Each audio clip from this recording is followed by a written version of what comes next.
terms of more youth registering in the course of the registration process, or are we going to see the same results? Thank you, Mike. I think there's going to be a bit of improvement in terms of youth participation in political matters. Because I believe that from the events of between 2022 to now, yes, a lot of youths have been, have gained much information about political matters. A lot of youth are eager to participate in the political activities. We've seen them come out, mobilize ourselves, come out to agitate for various, changes that we think are necessary in this country. So youths are going to come out. I believe that this conversion will continue, and I hope that there will be mass voter registration again after this. But I would urge the young people to try and register as much as they can now, even as we anticipate another mass voter registration. Of course, there's also continuous voter registration at the constituency level until that time that the voter register will be cleaned up, after the maybe the last mass voter registration. Yes. So I am certainly sure that we're going to have an improved number of young people participating in political matters and more so voting processes in this country come 2027. And I also believe that a number of young people are going to compete in these elective positions because from those elective positions, that is when you can be actively involved in the policy-making processes, legislation, and also decision making, be it at the county assembly or at the national level. Sure. And even the implementation of the things that they feel. Yeah, we believe should be done differently. Yeah. So I think as a young people, including you and the media houses, yes, we need to carry on with these conversions, and we need to enlighten more youths into this kind of participation. Yes. We should not leave this conversion only to the IEBC. Remember the IEBC commissioner, there are only 7 commissioners. Yes. And they came into the office very late. And sometimes I want to be a little fair to everyone. Yes. They are disadvantaged as we speak because even in terms of resources, the government the Treasury does not release resources to them early, and even enough, because you just mentioned budget cuts. Yes. When it comes to, they demanded, they really wanted 61 billion. It yes, was cut down to 57. That is something, a huge difference of almost 5 billion. And you know what 5 billion means. So we just have to try and support and be fair to them as well. Sure. Like the Wakili is saying, is it like sometimes we leave some matters to a body like IEBC to deal with voter registration and voter education, as you are putting it? But what responsibilities do we have as a citizen in as far as this process is concerned? Mike, first of all, we promulgated the Constitution of Kenya and specifically created independent commissions. And those independent commissions, it's unfortunate, or rather it's profitable that we have one in the name of IEBC, which is solely responsible for matters elections in this country. When it comes to questions of voter education, voter registration, continuous exercise of voter registration, they are the experts. We look at them as the experts. So they are responsible for ensuring that that exercise is successful and it impacts the outcome of a country as far as leadership is concerned. And it's unfortunate that if things go wrong, the consequences will be left with them. However, I do say that it is high time that we engage all the stakeholders. We can call upon the civic actors in our civil society. We can invite well-wishers, to come and assist in ensuring that the IEBC performs its functions fully. What we are lacking as a country, or rather the problem that we are having as a country, is that this exercise is political driven. It has a lot of political interests. It has a lot of political influence and interferences. And that is why you find that items like budgets, they go to Parliament. You tell Parliament that we need this money to be able to do ABCD, for the Commission to be able to function and fulfill its mandate fully. But the person who looks at you is a different person, and he doesn't borrow your idea. So when that happens, you find that the Commission is crippled.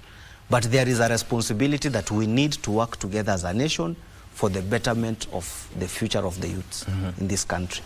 There is a call for unity, there is a call for cooperation, there is a call for any effort to ensure that there is a good, huge number of people who are reached to come out and register as voters. Yes. Wakil, do you think leaders are doing enough to encourage Kenyans to register? They are not doing enough, but you see, a number of leaders will always want to maintain their, when they feel that certain area does not really support them strongly, then they would rather have those people not enlisted as voters and maintain their original stronghold, so that in anticipation of winning the next election. So as much as voter registration is concerned, our leaders are not doing enough, because I think, my thinking is that if we really want to cooperate and support the IBC, then certain things we can just do as at the leadership level. Like an MP can decide that I feel the part of my constituency is far away from the constituency IBC office. So why don't I facilitate the IBC officers within the constituency, give them transport and means of, and they go and put the tent, one specifically in the farthest tent, and register the people around those areas. So you see, that kind of movement can also enhance the enlistings of new voters into the IBC register. So I think our leaders are not doing enough that they really need to do, but I still urge them that, let us support the process so that we can have proper decisions made come 2027, so that we cannot experience the same things that we've experienced before, because the same leaders who are faced with these challenges, they were the people who were sent out of parliament. There are people who are trying to save their lives by running into the tunnel of parliament and crossing over to the Bunge Towers. So if they don't do what they need to do, then the young people will still come out on the street post 2027 elections, and the country might as well be ungovernable, because you have listened to the narratives that have been mentioned before by even the former Prime Minister, saying that he decided to join the president because he needed to save a nation.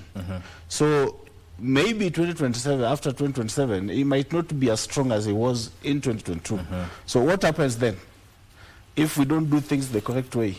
So as leaders, we also need to be realistic and reasonable enough to say that, yes, in the past we've managed the situations because maybe certain individuals have been having a wider persuasive voice, and when they make a move, people tend to listen to them.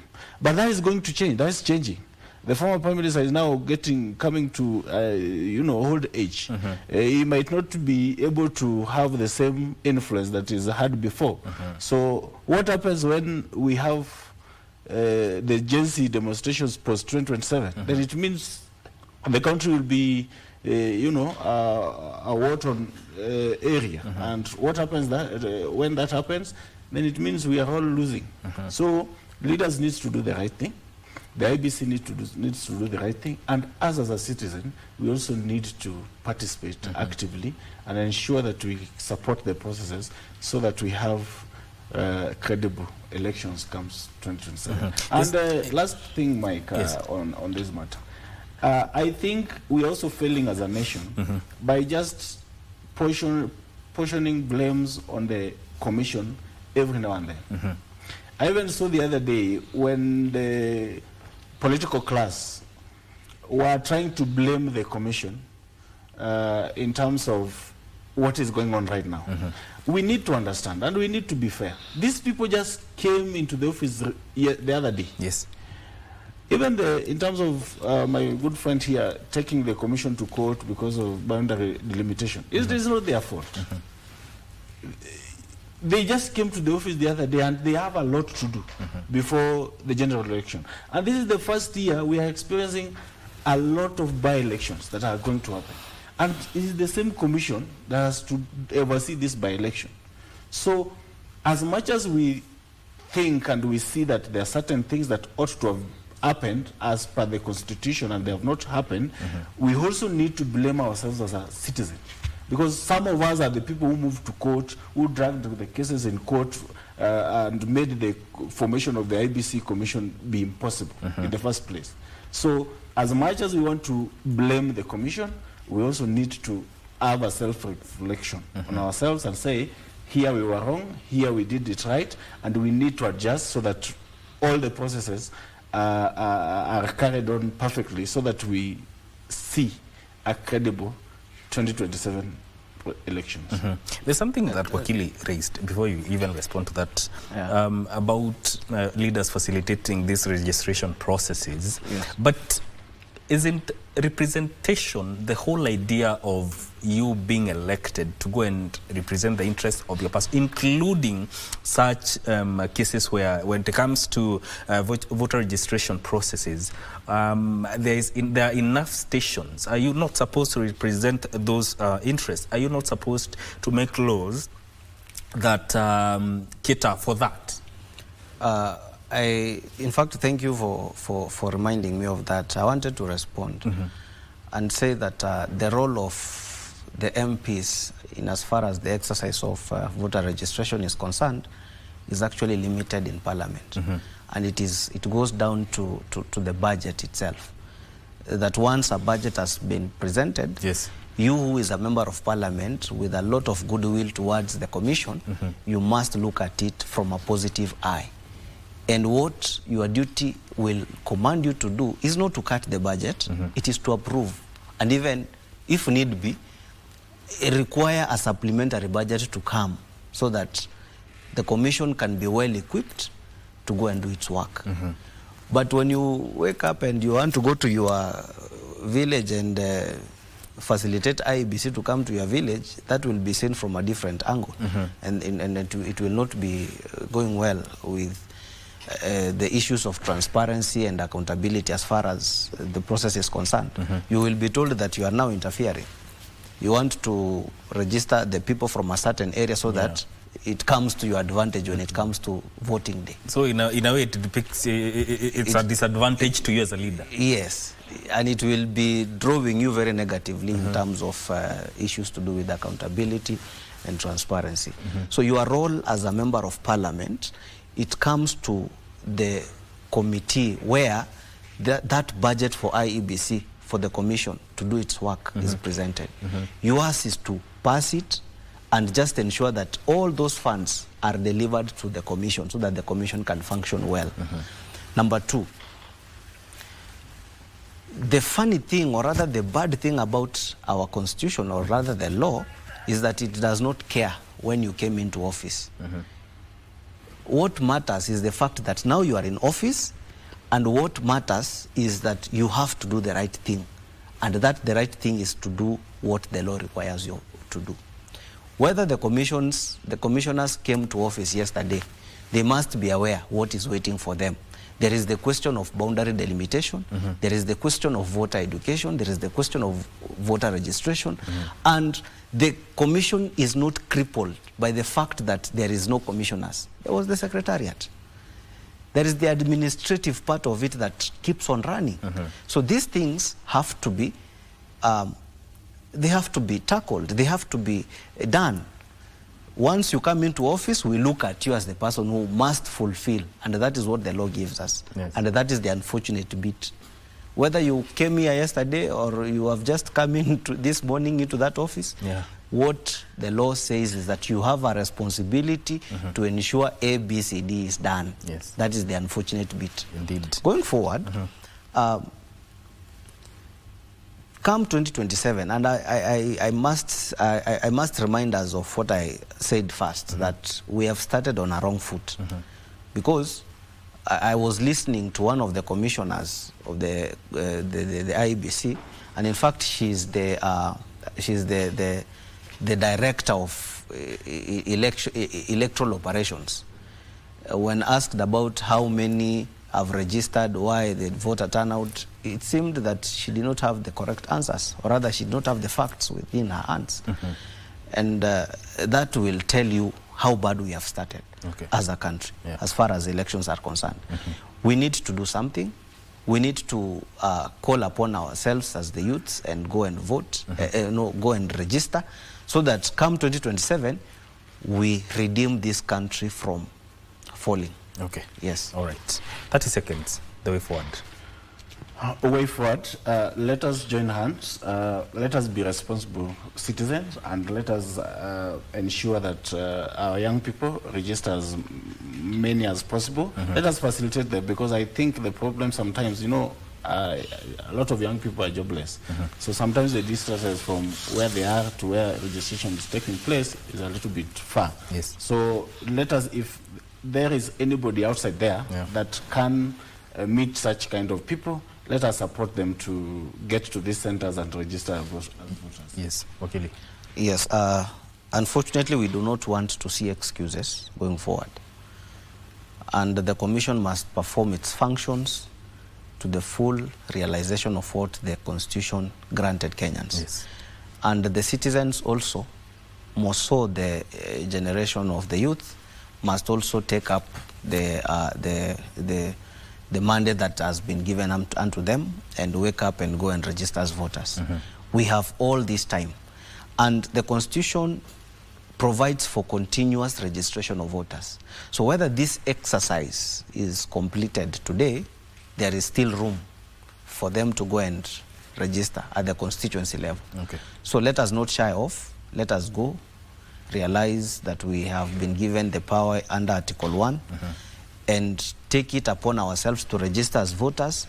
And come 2027, don't just vote. If you feel like you can convince Kenyans to select you as their leader, go out.